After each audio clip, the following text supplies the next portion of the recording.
Clear आ रही है नहीं आ रही है?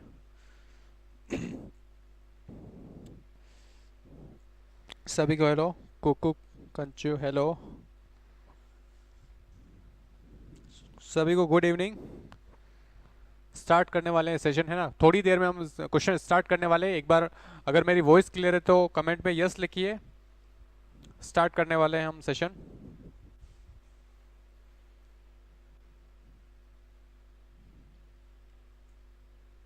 वॉइस क्लियर है मेरी? ओके,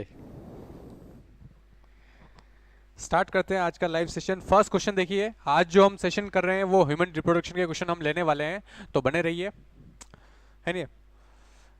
फर्स्ट क्वेश्चन आप देख रहे हैं, आपको बताना है। फर्स्ट क्वेश्चन स्क्रीन पे आप देख रहे हैं।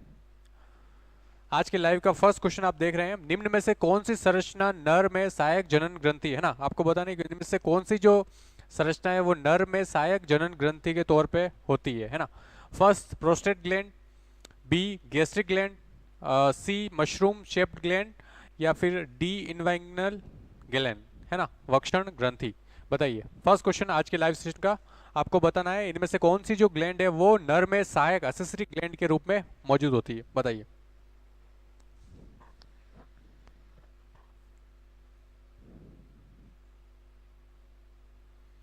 फर्स्ट क्वेश्चन आपके सामने आज के लाइव का, which of the following is an accessory reproductive gland in main mammal, है ना? मेल में कौन सी असेसरी ग्लैंड है जो होती है? Prostate gland, gastric gland, mushroom shaped gland, या इंग्वाइनल ग्लैंड? बताइए। फर्स्ट कमेंट आ गया है पायल मेघवाल का, ए बता रहे हैं, प्रोस्टेट ग्लैंड बता रहे हैं। चलिए बाकी स्टूडेंट भी कमेंट करते जाइए जल्दी से।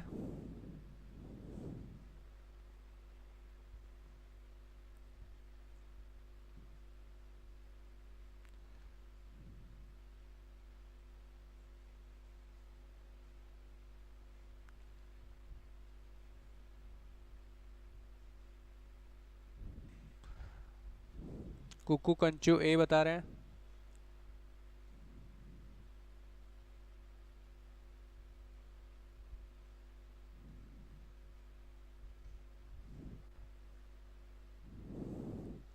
बताइए जल्दी से, आप कमेंट करते जाइए। तबस्सुम ए बता रहे हैं।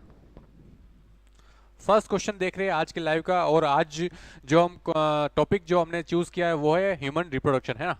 ह्यूमन रिप्रोडक्शन के हम क्वेश्चन कर रहे हैं। फर्स्ट क्वेश्चन आप देख रहे हैं, इससे आपको बताना है कौन सी संरचना है जो मेल रिप्रोडक्टिव में एसेसरी ग्लैंड के तौर पे होती है? Prostate gland, gastric gland, mushroom gland, inguinal gland? बताइए।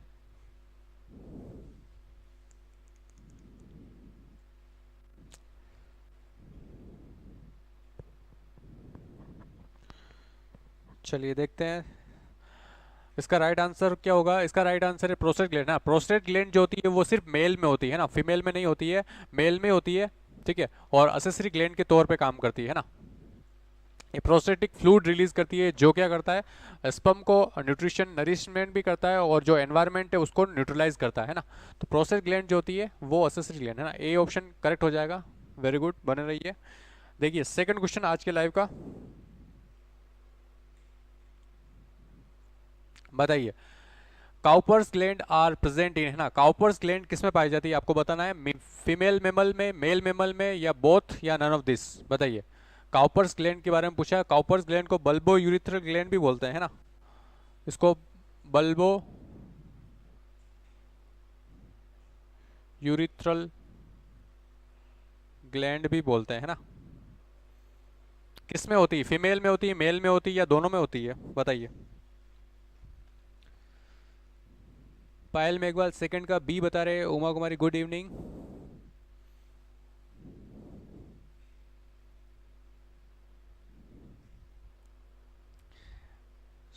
उमा कुमारी सेकंड का बी बता रहे हैं। काउपर्स ग्लैंड के बारे में पूछा है ना, काउपर्स ग्लैंड को बल्बो यूरिथ्रल ग्लैंड भी बोलते हैं। रचना सेकंड का बी बता रहे हैं। Good evening Sushila. Kuku B बता रहे हैं। तबस्सुम बी बता रहे हैं।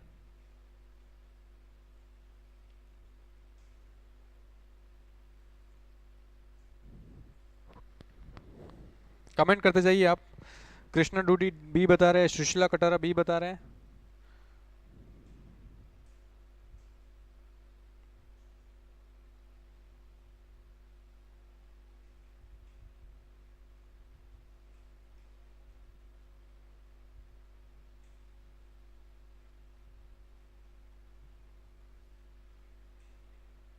चलिए देखते हैं इसका राइट आंसर क्या होगा। देखिए काउपर्स ग्लैंड, जैसे प्रोस्टेट ग्लैंड मेल में होती है, वैसे ही काउपर्स ग्लैंड जो होती है वो भी सिर्फ मेल में ही पाई जाती है, मेल मेमल्स जो होते हैं उनमें पाई जाती है ना। और ये भी न्यूट्रिशन का काम प्रोवाइड करती है, जो स्पर्म होते हैं उसको न्यूट्रिशन प्रोवाइड करती है, और असेसरी ग्लैंड के तौर पे काम करती है ना। बहुत ही इंपॉर्टेंट है, बी इसका राइट हो जाएगा। ठीक है, चलिए आगे बढ़ते हैं। थर्ड क्वेश्चन देखिए,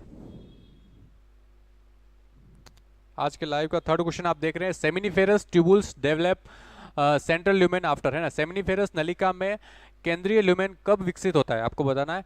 बर्थ के टाइम में, है ना, जन्म के पश्चात, प्री प्यूबरल टाइम के बाद, यानी कि यौन अवस्था से पूर्व होता है, या फिर प्यूबर्टी यौन अवस्था में, या फिर ओल्ड एज में। ठीक है, बताइए सेमिनिफेरस नलिका में केंद्रीय ल्यूमेन कब विकसित होता है। टाइम पीरियड पूछा है। थर्ड क्वेश्चन आज के लाइव का देख रहे हैं आप, बताइए। राकेश भी बिल्कुल सही है, सेकंड का राकेश। थर्ड बताइए अब।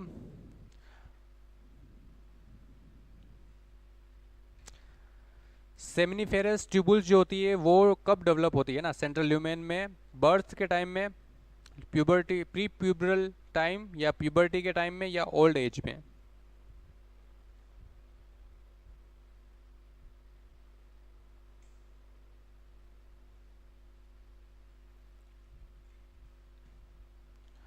राकेश सी बता रहे हैं, उमा कुमारी सी बता रहे हैं थर्ड का।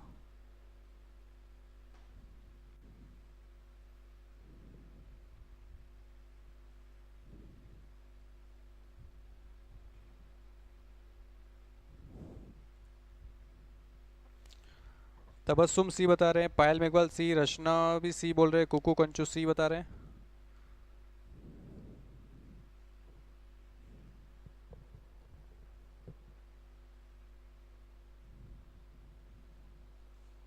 बताइए। सेमिनिफेरस ट्यूबुल्स के बारे में पूछा है ना, कौन सी स्टेज में ये डेवलप होती है उसके बारे में पूछा है। बर्थ के टाइम में, या प्री प्यूबरल टाइम में, या प्यूबर्टी के टाइम में, या ओल्ड एज में पूछा है। सुशीला सी बता रहे हैं। चलिए देखते हैं। सेमिनिफेरस ट्यूबुल जो होती है वो मेल में होती है, मेल मेमल्स में होती है, और इसको किसकी यूनिट बोला जाता है, जो अपने टेस्टिस होते हैं, टेस्टिस की यूनिट होती है ना। सेमिनिफेरस ट्यूबुल्स क्या होती है, यूनिट होती है, और इसमें क्या होता है, स्पर्मेटोजेनेसिस की जो प्रोसेस होती है, स्पर्मेटोजेनेसिस की जो प्रोसेस होती है वो इसी में होती है ना। सेमिनिफेरस ट्यूबुल्स में स्पर्मेटोजेनेसिस की प्रोसेस होती है। ठीक है, और ये कब डेवलप होती है, प्यूबर्टी के टाइम में डेवलप होती है ना। प्यूबर्टी की जो एज होती है वो उसकी अगर पूछे तो 9 to 14 ईयर, है ना, इस रेंज में मानते हैं। 9 से 14 वर्ष की जो एज होती है, इस टाइम प्यूबर्टी आ जाती है ना। मतलब कि ये स्पर्मेटोजेनेसिस वाली जो प्रोसेस है ये होने लग जाएगी, है ना, इस टाइम पीरियड में। ठीक है, चलिए आंसर क्या होगा, सी हो जाएगा। वेरी गुड, ऑलमोस्ट सबका करेक्ट है। देखिए फोर्थ क्वेश्चन आज के लाइव सेशन का हम कर रहे हैं। There are some special type of cell found in the seminiferous tubules, है ना। सेमिनिफेरस ट्यूबुल्स में कुछ विशेष प्रकार की सेल्स होती है, उनको बोलते हैं सर्टोली सेल। दीज आर, है ना, ये कोशिकाएं होती है, जर्मिनल सेल होती है, रिप्रोडक्टिव सेल होती है, सोमेटिक सेल होती है, या प्रोटेक्टिव सेल होती है ना। जो सेमिनिफेरस ट्यूबुल्स होती है उसमें एक विशेष प्रकार की सेल्स होती है जिनको बोलते हैं सर्टोली सेल्स। उन वो एक्चुअल में क्या, कौन सी सेल होती है ना, जर्मिनल सेल होती है, रिप्रोडक्टिव सेल होती है, या सोमेटिक सेल होती है, या प्रोटेक्टिव सेल होती है ना। अच्छा क्वेश्चन है, आपको बताना है। फोर्थ क्वेश्चन देख रहे हैं आज के लाइव का। हाँ बिल्कुल सही हुआ, यूनिट ऑफ टेस्टिस बोलते हैं सेमिनिफेरस ट्यूबुल्स को। बताइए।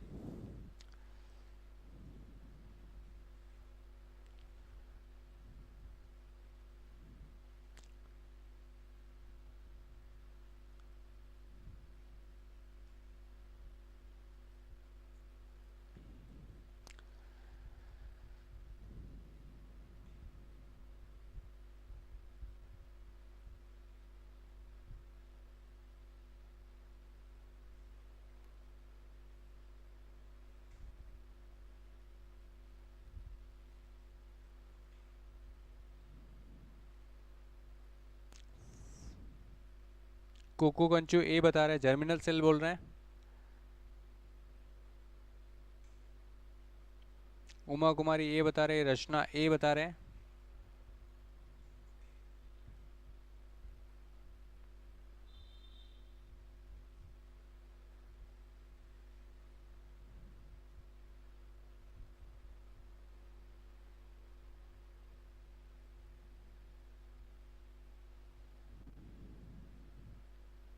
क्वेश्चन को ध्यान से पढ़िए एक बार।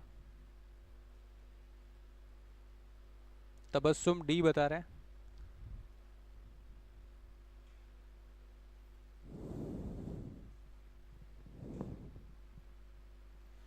पायल मेघवाल डी बता रहे हैं।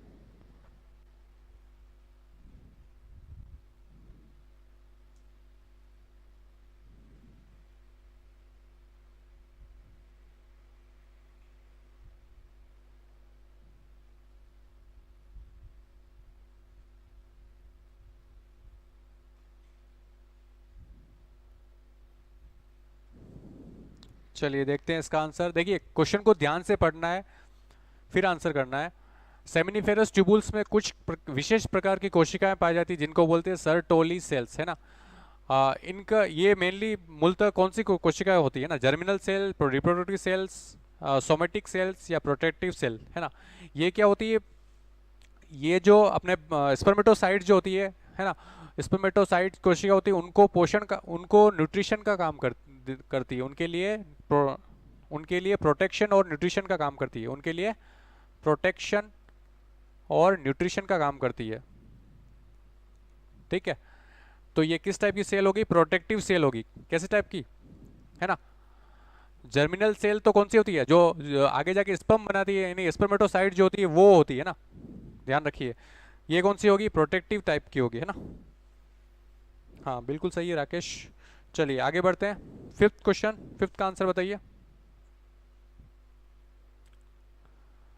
there is a connective tissue there is a connective tissue cord extending between the testis and abdominal wall, है ना। वृषण तथा उदर की भित्ति के बीच संयोजी ऊतक की कोड कौन सी होती है ना, बताना। अच्छा क्वेश्चन है ये भी। टेस्टिस कोड बोलते हैं उसको, गुबर्नेकुलम बोलते हैं, या मिजेंट्रिक कोड बोलते हैं, या स्पर्मेटिक कोड, बताइए। वृषण और उदर भित्ति, पेट के भित्ति के बीच में एक संयोजी उत्तक की कोड बनती है ना, उस कोड का नाम पूछा है। टेस्टिस कोड, गुबर्नेकुलम, या मिजेंट्रिक कोड, या स्पर्मेटिक कोड, बताइए।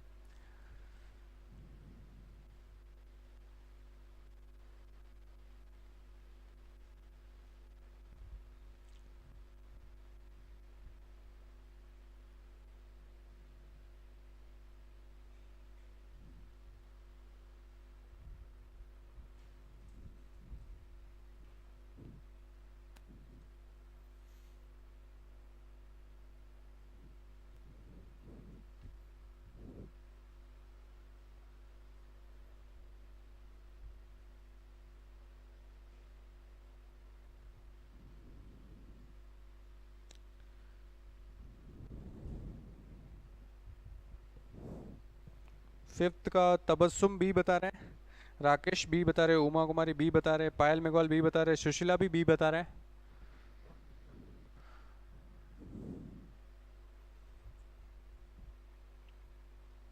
उमा कुमारी गुबर्नेकुलम बोल रहे हैं। क्वेश्चन वापस ध्यान से पढ़िए एक बार। वृषण और उदर भित्ति के बीच संयोजी उत्तक की कोड कौन सी होती है ना, वो पूछा है आपसे।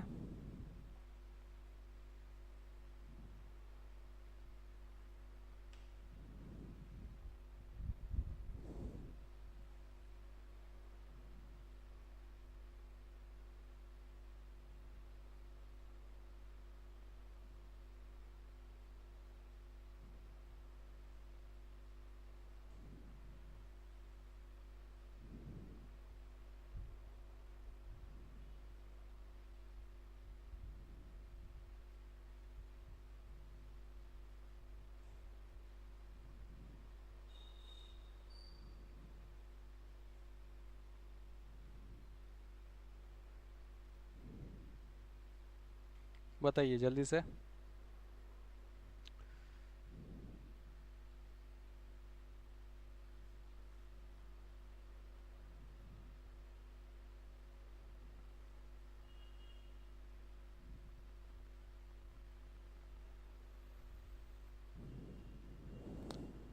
कुकुकंचू डी बता रहे हैं।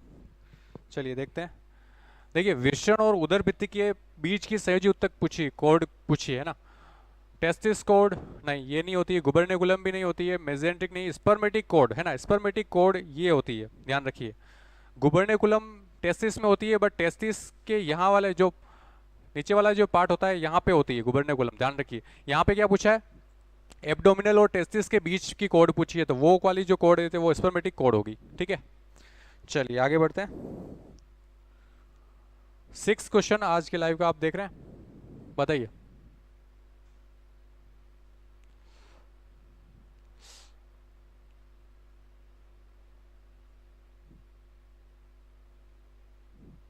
सिक्स क्वेश्चन देखिए। वृषण की सेमिनिफेरस नलिका जनन एपिथेलियम से आश्रित होती है, जिसमें पाई जाती है ना। The seminiferous tubules of the testis are lined by germinal epithelium consist of, है ना। germinal epithelium होती है, उसमें कौन किस टाइप की सेल्स होती है, कौन सी संरचना पूछिए। पहले देखिए cells of Sertoli, B option spermatocytes, या डी सी ऑप्शन स्पर्मेटोगोनिया, या फिर डी स्पर्मेटिड्स, बताइए। अच्छा क्वेश्चन है ये भी। 6 का आंसर आपको देना है। सेमिनिफेरस जो ट्यूबुल्स होती है वो किससे आश्रित होती है ना, कौन सी कोशिकाएं होती है वहां पर। Seminiferous tubules are lined by germinal epithelium, है ना। जर्मिनल एपिथेलियम जो होती है वो किसकी बनी होती है, cells of Sertoli, spermatocytes, spermatogonium, या स्पर्मेटिड्स, बताइए।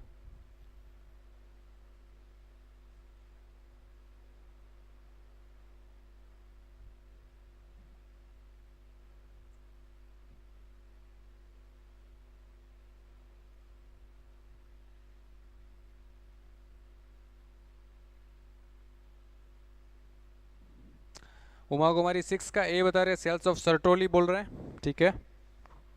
पायल मेघवाल ए बता रहे, कुकू कंचू ए बता रहे, रचना ए बता रहे।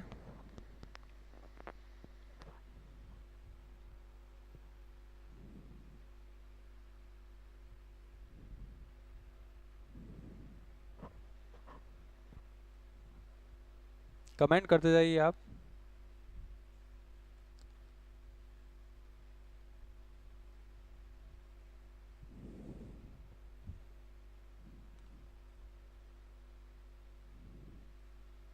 चलिए देखते हैं इसका राइट आंसर क्या होगा। देखिए जो सेमिनिफेरस ट्यूबुल्स होती है टेस्टिस में, वो उसकी जो जर्मिनल एपिथेलियम होती है वहां पे कौन सी टाइप की सेल होती है, सेल ऑफ सर्टोली, है ना। सर्टोली कोशिकाएं होती है जो न्यूट्रिशन प्रोवाइड करती है स्पर्म को, थोड़ी देर पहले क्वेश्चन आया था, है ना। सेल्स ऑफ सर्टोली, है ना। ए इसका राइट आंसर हो जाएगा, ठीक है। चलिए आगे बढ़ते हैं। ऑलमोस्ट सबका करेक्ट है ना, वेरी गुड। 7th क्वेश्चन देखिए, 7th का आंसर आपको बताना है। Which cell in the testis secrete testosterone, है ना। अच्छा क्वेश्चन है ये भी। वृषण की कौन सी कोशिकाएं टेस्टोस्टेरोन का स्रावण करती है ना। टेस्टोस्टेरोन जो हार्मोन होता है, मेल हार्मोन होता है, उसको स्रावण करने वाली सेल्स का नाम पूछा है। फर्स्ट ऑप्शन देखिए इंटरस्टिशियल सेल्स और सेल्स ऑफ लेडिंग, है ना। बी देखिए सेल्स ऑफ जर्मिनल एपिथेलियम, या सी सर्टोली सेल्स, या सेकेंडरी स्पर्मेटोसाइट्स, बताइए। 7th क्वेश्चन देख रहे हैं आज के लाइव का, अच्छा क्वेश्चन है।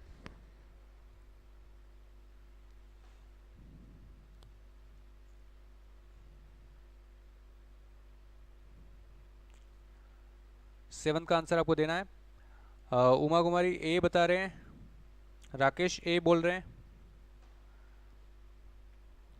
वृषण की कौन सी कोशिकाएं टेस्टोस्टेरोन हार्मोन का निर्माण करती है या स्त्रावण करती है, सिंपल क्वेश्चन है, अच्छा क्वेश्चन है। तबस्सुम ए बता रहे, पायल ए बता रहे हैं, सुशीला कटारा ए बता रहे हैं, कुकू कंचू ए बता रहे हैं।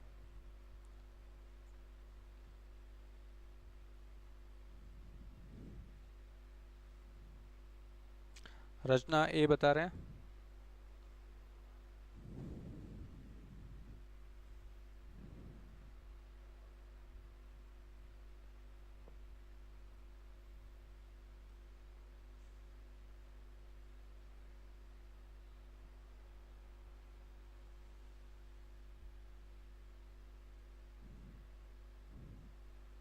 चलिए देखते हैं इसका आंसर क्या होगा। देखिए इसमें पूछा है वृषण की टेस्टिस की कौन सी जो सेल्स है वो टेस्टोस्टेरोन हार्मोन का स्रावण करती है ना। फर्स्ट ऑप्शन देखिए, फर्स्ट इंटरस्टेशियल सेल या सेल्स ऑफ, इसको लेडिंग की कोशिकाएं भी बोलते हैं, बिल्कुल सही जवाब है, ए ही इसका राइट आंसर है ना। ऑलमोस्ट सबका करेक्ट है, वेरी गुड। चलिए आगे बढ़ते हैं। 8th क्वेश्चन देखिए आज के लाइव का।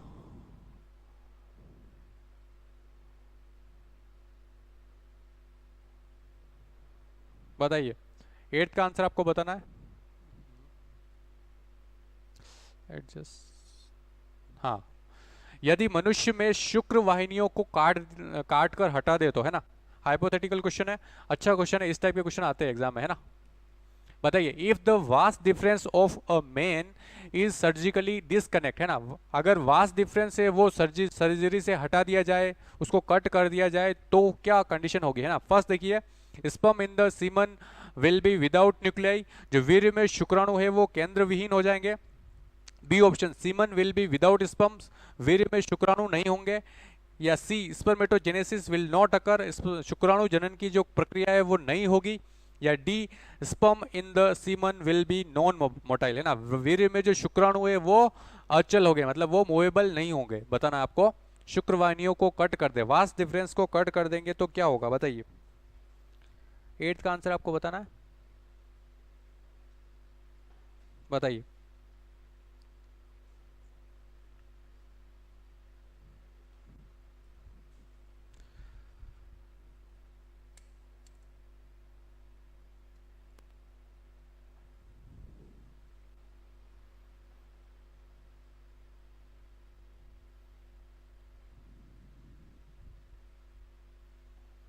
पायल मेघवाल बी बता रहे हैं, कुकू कंचू बी बता रहे हैं,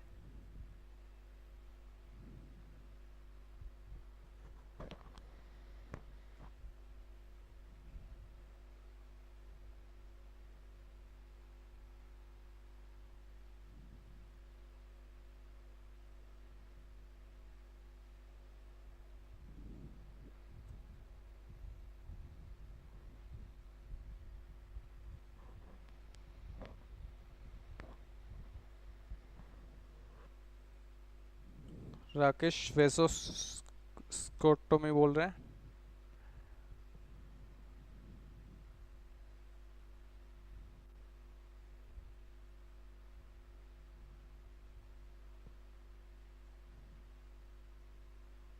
उमा कुमारी सी बता रहे हैं।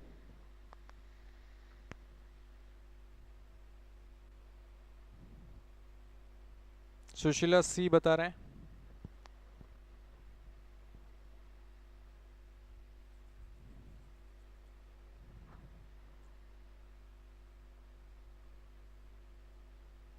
राकेश बी बता रहे हैं।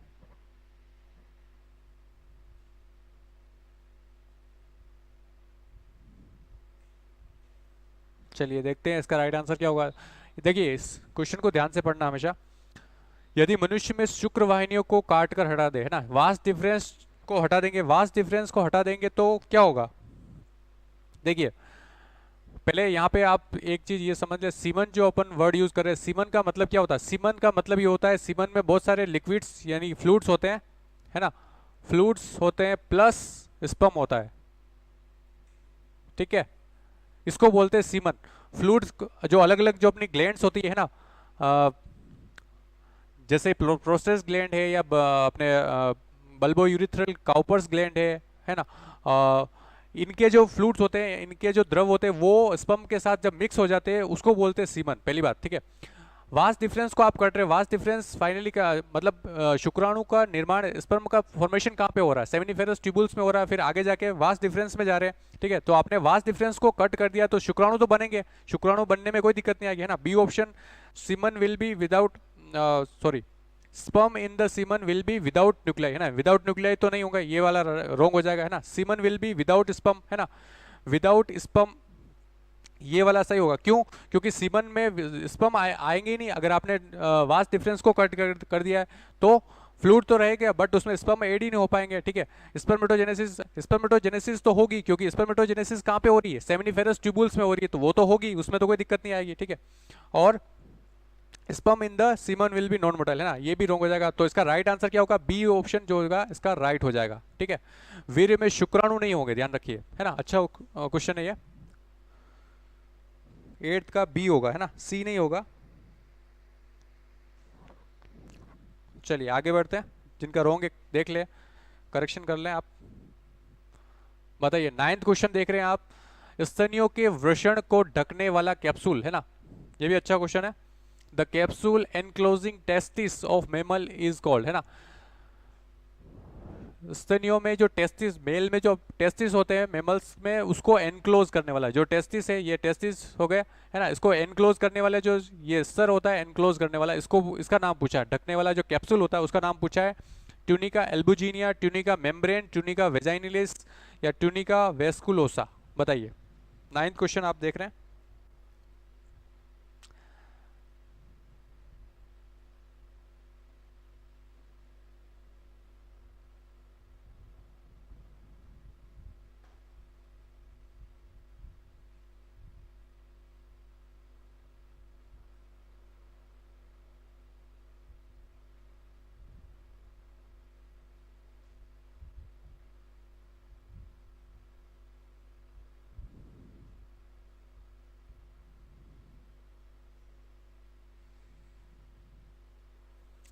कमेंट करते जाइए आप।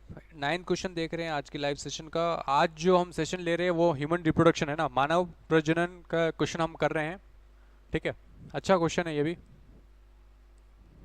बताइए वृषण को ढकने वाला जो कैप्सूल होता है, जो संरचना होती है जो वृषण को चारों ओर से घेर लेती है, उसका नाम पूछा है tunica albuginea, tunica membrane, tunica vaginalis या ट्यूनिका वेस्कुलोसा।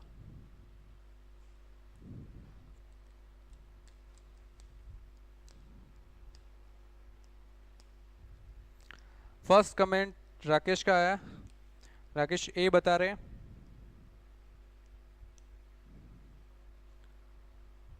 बताइए, बाकी के स्टूडेंट भी कमेंट करते जाइए। उमा कुमारी ये बता रहे हैं।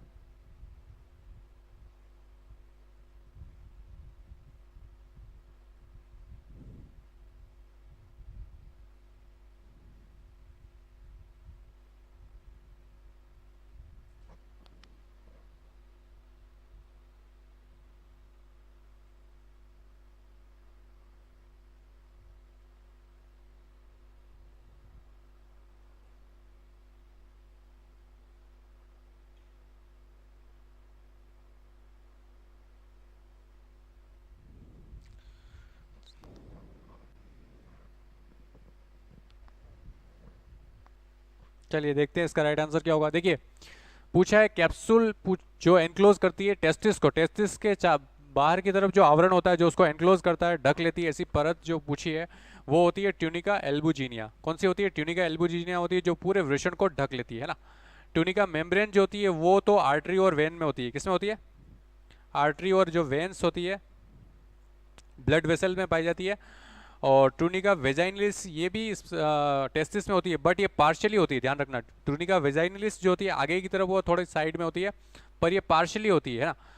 ट्यूनिका एल्बुजिनिया पूरा कवर करती है, ध्यान रखिए। और ट्यूनिका वेस्कुलोसा ये भी टेस्टिस में ही होती है, बट ये कहाँ पे होती है? ये अंदर की साइड होती है। जैसे कि ये ट्यूनिका वेस्कुलोसा होगी और फिर बाहर की तरफ कौन सी होगी? ट्यूनिका एल्बुजिनिया, फिर अंदर की तरफ टेस्टिस होगा ये, है ना। और ये वेस्कुलोसा जो क्या करती है? टेस्टिस को ऑक्सीजन और न्यूट्रिशन प्रोवाइड करती है ना, ध्यान रखिए, है ना। चलिए आगे बढ़ते हैं। 10th क्वेश्चन देखिए आज के लाइव का। आपको बताना है मनुष्य में दो वासा डिफरेंसिया किस में खुलते हैं ना। वासा डिफरेंसिया जो होती है वो किस में आगे जाके किस में ओपन होता है? यूरिनरी ब्लेडर में, रेक्टम में, यूरेथ्रा में या पेनिस में? बताइए, अच्छा क्वेश्चन है ये भी। इस टाइप के लॉजिकल क्वेश्चन ज़्यादा आते हैं ना आजकल। जो एग्जाम्स में जो ट्रेंड बना है वो लॉजिकल क्वेश्चन ज़्यादा पूछे जाने लगे हैं ना, स्टेटमेंट वाले या फिर जो जिसमें लॉजिक होता है ना। सीधे सीधे क्वेश्चन कम ही आते हैं, तो आप तैयार रहें इस टाइप के क्वेश्चन के लिए। In men two vasa deferentia open into, है ना, मनुष्य में दो वासा डिफरेंशिया किस में खुलते हैं? यूरिनरी ब्लेडर में, रेक्टम में, यूरेथ्रा में या पेनिस में? 10th क्वेश्चन आप देख रहे हैं आज के लाइव का। बताइए।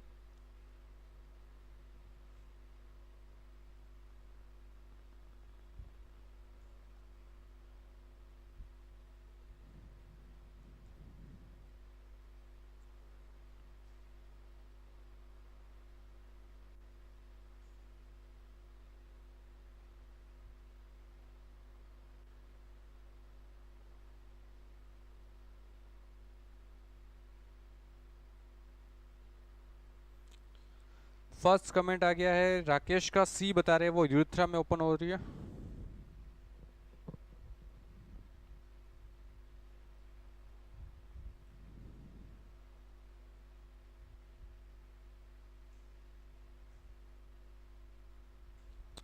कुकू कंचू सी बता रहे हैं।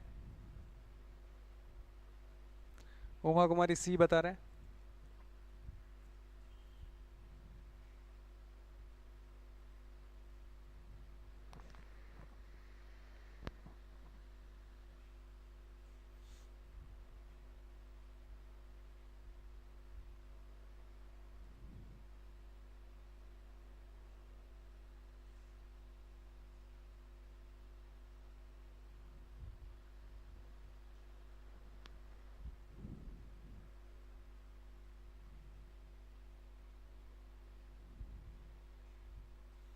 तबस्सुम सी बता रहे हैं।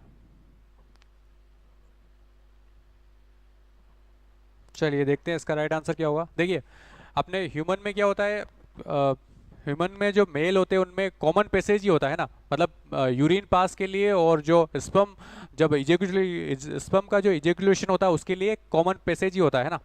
जैसे ये दोनों, ये अपनी किडनी है ना, ये किडनी से यूरेटर निकला है ना, और ये किस में गया, ब्लैडर है ना, ब्लैडर में गया और ब्लैडर से आगे यूरिथ्रा निकलेगा, ठीक है।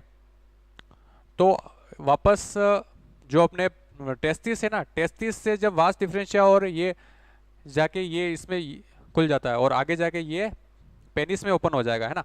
तो ये कॉमन पैसेज होता है, ध्यान रखिए है ना। तो यूरिन भी इधर से आएगा और स्पर्म जो स्पर्म का इजेकुलेशन होगा वो भी इसी रूट से होगा है ना, कॉमन पैसेज होगा। तो किस में ओपन होगा, यूरिथ्रा में है ना। सी ऑप्शन इसका राइट हो जाएगा। चलिए अच्छा क्वेश्चन है ये, आगे बढ़ते हैं। देखिए 11th क्वेश्चन आज के लाइव का, काउपर्स ग्लैंड इज प्रेजेंट है ना।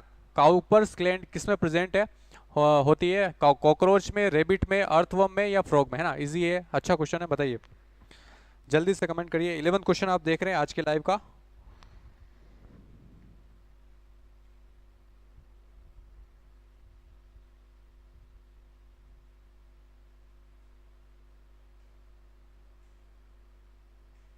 काउपर्स ग्लैंड है ना, जिसको बल्बो यूरिथ्रल ग्लैंड भी बोलते हैं।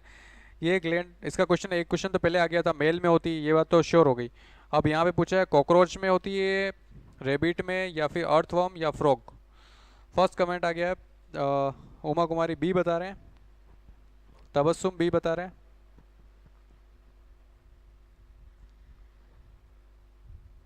राकेश बी बता रहे हैं,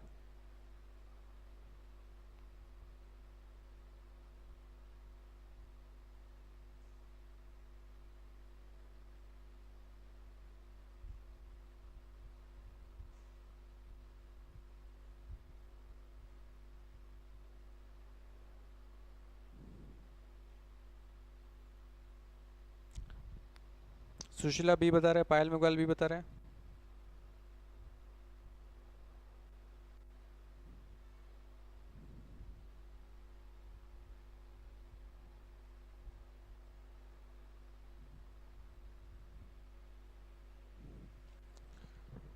चलिए देखते हैं इसका राइट आंसर हो। देखिए काउपर्स, इसको बल्बो यूरिथ्रल ग्लैंड भी बोलते हैं, एसेसरी ग्लैंड होती है ना, सिक्रेशन रिलीज करती है, सीमन का पार्ट बनाती है, न्यूट्रिशन प्रोवाइड करती है स्पर्म को। और ये और किस में पाई जाती है, सिर्फ और सिर्फ मेमल्स में होती है। किस में होती है, मेमल्स में होती है ना, ये ध्यान रखिए, मेमल्स में ही होती है ना। तो कॉकरोच क्या है, इंसेक्ट, ऑर्थोपोडा, रॉन्ग हो गया। अर्थवर्म क्या है, एनालिडा, रॉन्ग हो गया। फ्रॉग क्या है, एम्फीबिया, रॉन्ग हो गया। रेबिट क्या है, मेमल्स, राइट है ना। तो रेबिट राइट हो जाएगा है। रेबिट क्या है, मेमल्स में आता है, तो मेमल्स में होती है ना। और मेमल्स में भी किसमें, सिर्फ मेल में होगी, ध्यान रखिए, सिर्फ मेल में होगी है ना। चलिए आगे बढ़ते हैं। 12th क्वेश्चन देखिए, 12th का आंसर आपको देना है। टेस्टिस एंड ओवरी लाई है ना, टेस्टिस तथा ओवरी होते हैं है ना। Dorsal to kidney, ventral to kidney, lateral to kidney या डायगनल टू किडनी, बताइए। टेस्टिस और ओवरी जो होते हैं वो किडनी की अपेक्षा कहाँ पे उनकी पोजीशन होती है ना। इसमें ये सारी साइड्स है ना, अगर आपको साइड का प्रॉपर नॉलेज है तो आप बता पाएंगे। अगर साइड आपको पता ही नहीं, डोर्सल, वेंट्रल, लेटरल क्या होता है, तो ये फिर मुश्किल हो जाएगा है ना। बताइए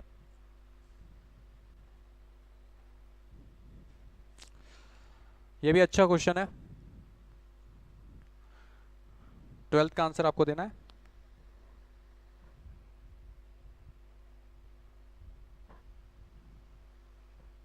बताइए।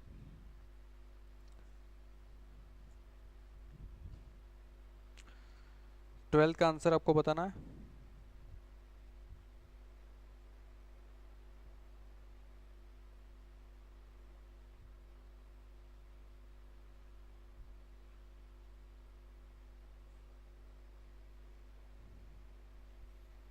राकेश सी बता रहे हैं, लेटरल टू किडनी बोल रहे हैं।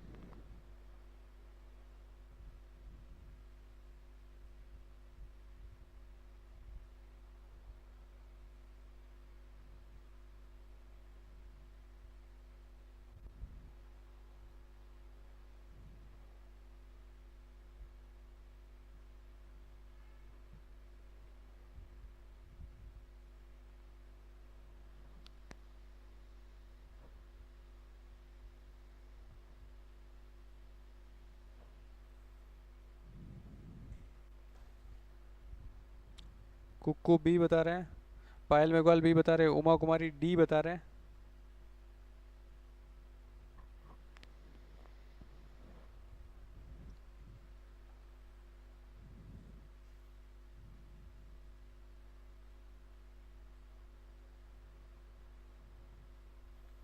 चलिए देखते हैं।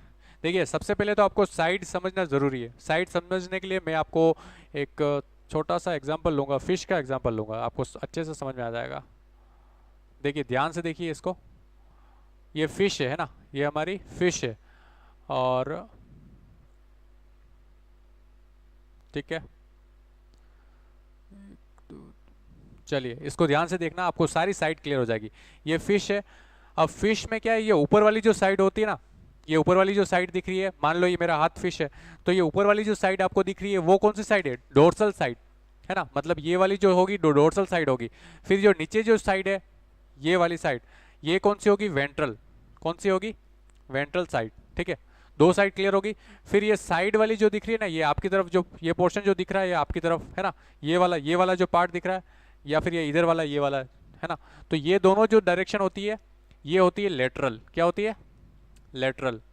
ठीक है, एक लास्ट और बच गई इसमें, डायगनल। डायगनल विकर्ण वाली स्थिति है ना, मतलब कि जैसे ये वाली स्थिति हो जाएगी है ना, डायगनल। ठीक है, आ जाइए अब इधर देखिए, टेस्टिस और ओवरी की स्थिति पूछी है और किडनी के सापेक्ष पूछी है। किडनी जो होती है हमारे पीछे की बैक साइड होती है ना, तो किडनी के ऊपर की होती है, मतलब कि जैसे अगर मैं थोड़ा डायग्राम बनाऊं, तो जैसे ये किडनी अगर यहाँ पे है, तो किडनी के वेंट्रल टू किडनी होती है ना, वेंट्रल टू किडनी, मतलब कि किडनी अगर यहाँ पे स्थित है तो किडनी के नीचे की साइड होती है, क्या होगी, टेस्टिस और ओवरी यहाँ पे होगा। ठीक है, तो किडनी की ये कौन सी साइड होगी, वेंट्रल साइड होगी, तो वेंट्रल टू किडनी हो जाएगी। ठीक है, तो राइट आंसर क्या होगा, बी, उस ऑप्शन राइट हो जाएगा है ना, वेंट्रल टू किडनी। ठीक है, अच्छा क्वेश्चन है। आगे बढ़ते हैं, 13 का आंसर बताइए। नर लैंगिक हार्मोन टेस्टोस्टेरोन विशिष्ट लीडिंग कोशिकाओं द्वारा स्रावित होता है, जो स्थित होती है ना, the male sex hormone testosterone is secrete by special Leydig cell present in, है ना, ए ऑप्शन किडनी वृक्कों में होता है, या फिर B seminiferous tubules of testis, या सी टेस्टिस की सेमिनिफेरस ट्यूबुल्स को घेरने वाली संयोजी ऊतक में, या फिर डी टेस्टिस की एपिडर्मिस को आश्रित करने वाली कोशिकाओं में। बताना आपको, टेस्टोस्टेरोन है ना, टेस्टोस्टेरोन के बारे में पूछा है, बताइए। 13 क्वेश्चन, अपर डोर्सल लोअर वेंट्रल साइड, बिल्कुल सही है उमा कुमारी। चलिए 13 का आंसर बताइए अब।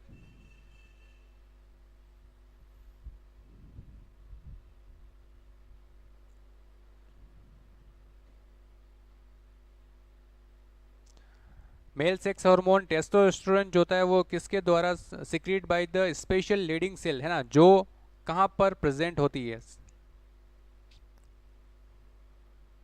आपको बताना है।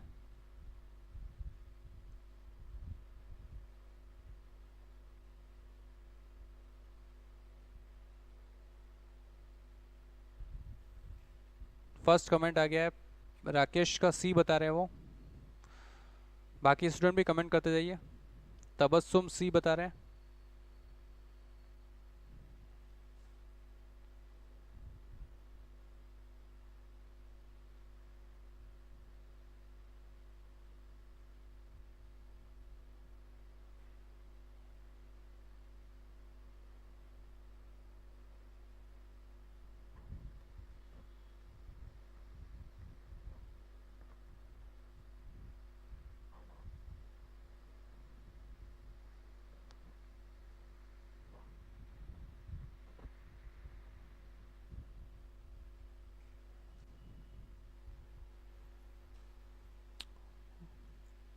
महेश हड़ात बी बता रहे हैं, कुकू कंचू बी बता रहे हैं।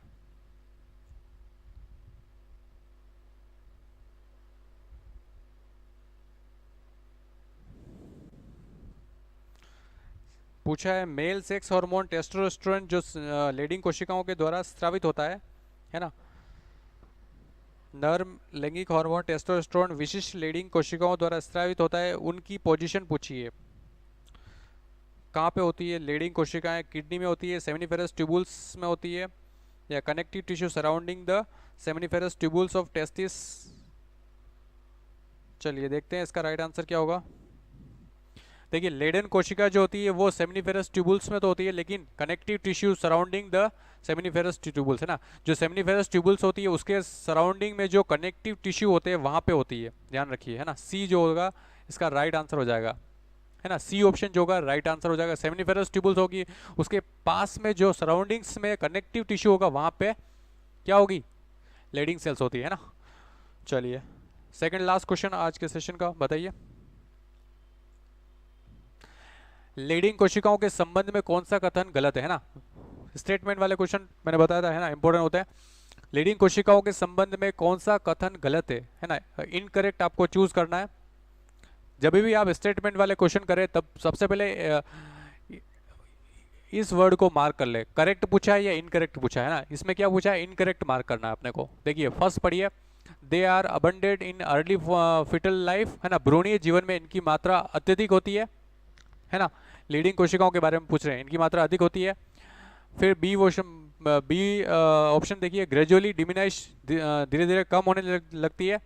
या फिर सी इंक्रीज एट प्यूबर्टी है ना, प्यूबर्टी के टाइम में बढ़ती है। या फिर लास्ट वाला ऑप्शन है एब्सेंट इन ओल्ड एज है ना। बताइए, अच्छा क्वेश्चन है।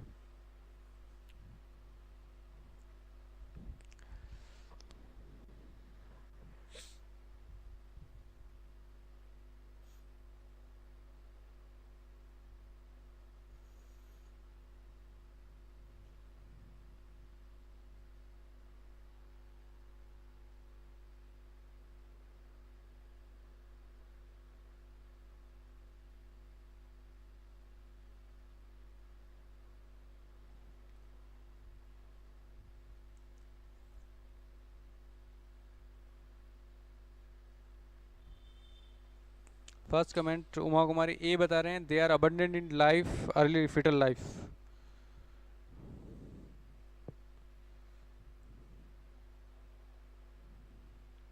जल्दी जल्दी कमेंट करते जाइए। इनकरेक्ट पूछा है लेडिंग सेल के संबंध में, इसमें से इनकरेक्ट सेंटेंस पूछा है लेडिंग कोशिकाओं के संबंध में। बताइए, भ्रूणीय जीवन में इनकी मात्रा अत्यधिक होती है, बचपन में धीरे धीरे लुप्त हो जाती है, या फिर वृद्धावस्था में अनुपस्थित होती है, या प्यूबर्टी के टाइम में संख्या में बढ़ती है।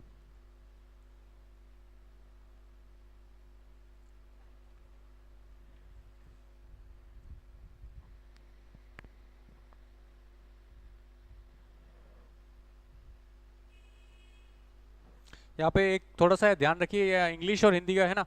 सी वाले की हिंदी ये लिखी हुई है ना, इंक्रीज एट, ये वाले ये लिखी हुई है यहाँ पे, और है ना ये देख लेना, कंफ्यूज नहीं होना है। चलिए देखते हैं इसका आंसर, बताइए। तबस्सुम क्या बता रहे हैं? 14 का एन, एन तो ऑप्शन ही नहीं है। 14 का बी बता रहे हैं, ठीक है।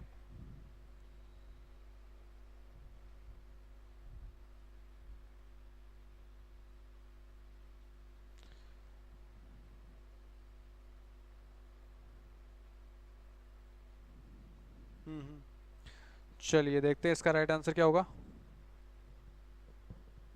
देखिए फर्स्ट ऑप्शन बोल रहा है कि they are abundant in early foetal life है ना, बिल्कुल सही बात है। ये फिटल लाइफ में जब भ्रूणीय अवस्था में इनकी संख्या अधिक होती है। ग्रेजुअली डिमिनाइश ड्यूरिंग चाइल्डहुड, चाइल्डहुड के टाइम में थोड़ी इनकी संख्या कम होने लगती है, ये बात भी सही है। इंक्रीज एट प्यूबर्टी, जैसे प्यूबर्टी आती है तो क्या होता है? इनकी संख्या बढ़ने लगती है, ये बात भी सही है।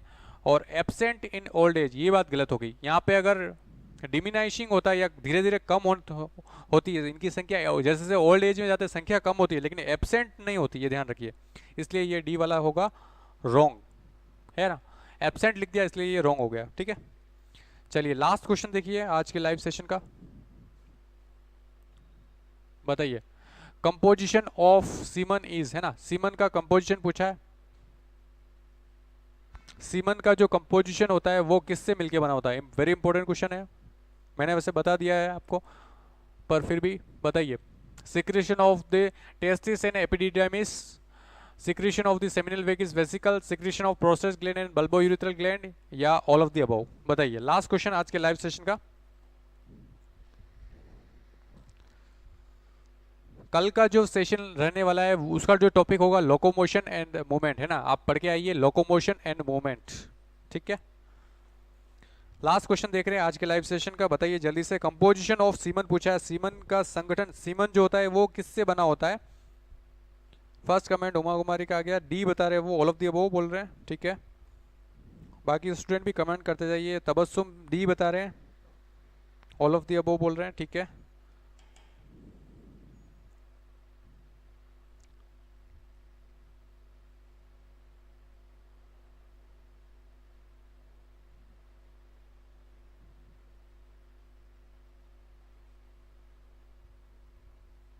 राकेश डी बता रहे हैं।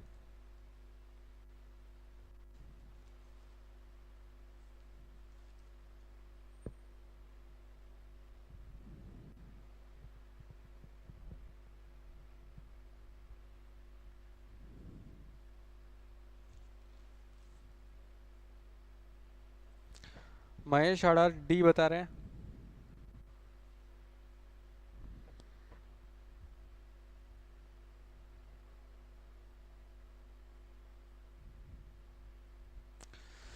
आज के लाइव सेशन का लास्ट क्वेश्चन आप देख रहे हैं, बताइए जल्दी से।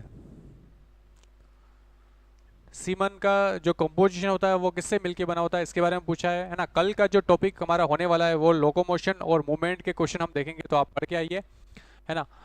तो और मज़ा आएगा। और ये लास्ट क्वेश्चन हम देख रहे हैं आज का। कुकू कंचू डी बता रहे हैं, दिव्या बुनकर डी बता रहे हैं। कल के सेशन में एक थोड़ी सी कंफ्यूजन थी, वो भी मैं बता देता हूँ, है ना? क्रोमैग्नन जो मेन होता है उसकी क्रेनियल कैपेसिटी हाईएस्ट मानी जाती है ना? हालांकि बहुत सारे कंफ्यूजन है, लेकिन मैंने सर से डिस्कस किया तो इस क्रोमैग्नन की हाईएस्ट होती है ना, वो आप नोट कर लें, 1650 के समथिंग होती है। और सेकंड पे देखें तो निएंडरथल की 1500 तक होती है ना, 1500 की रेंज में होगी, ठीक है? देखते हैं लास्ट क्वेश्चन देखते हैं। सीमन जो होता है ना, मैंने बताया था सीमन जो होता है क्या होता है, इसमें बहुत सारे फ्लूइड्स हो गए, है ना? और प्लस स्पर्म होगा, है ना? उसको अपन बोलते हैं, ठीक है? तो सिक्रीशन ऑफ द टेस्टिस, बिल्कुल सही बात है, ये भी होता है। सिक्रीशन ऑफ सेमिनल वेसिकल भी होता है ना? सेमिनल वेसिकल में वो स्टोर रहता है जो स्पर्म, है ना?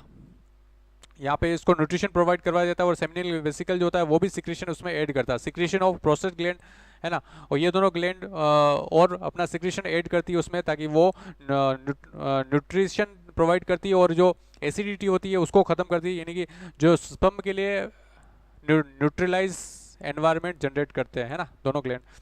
ये बात भी सही है, ऑल ऑफ द अबव, है ना? तो डी आंसर इसका करेक्ट हो जाएगा। क्या होगा? डी आंसर इसका करेक्ट हो जाएगा, ठीक है? चलिए, तो आज का सेशन यहीं तक था, है ना? कैसा लगा सेशन आप कमेंट करके बता सकते हैं, और कितने क्वेश्चन राइट हुए आपके वो भी आप बताना चाहे तो कमेंट में बताइए जल्दी से, ठीक है? ऐसे ही हम एग्ज़ाम तक जैसे लगातार हम सेशन लेते रहेंगे, ताकि जो भी आप प्रिपरेशन कर रहे हैं आपकी प्रिपरेशन मजबूत हो जाए, हो पाए, और अल्टीमेटली हमारा उद्देश्य जो है वो आपका सिलेक्शन करवाना है ना?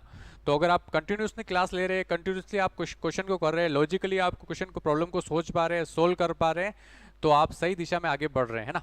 तो ऐसे ही आपको डेली आना है, 4:30 बजे सेशन हो जाता स्टार्ट हो जाता है ना? और डेली हम नया सेशन नए क्वेश्चन लेके आते हैं, ठीक है?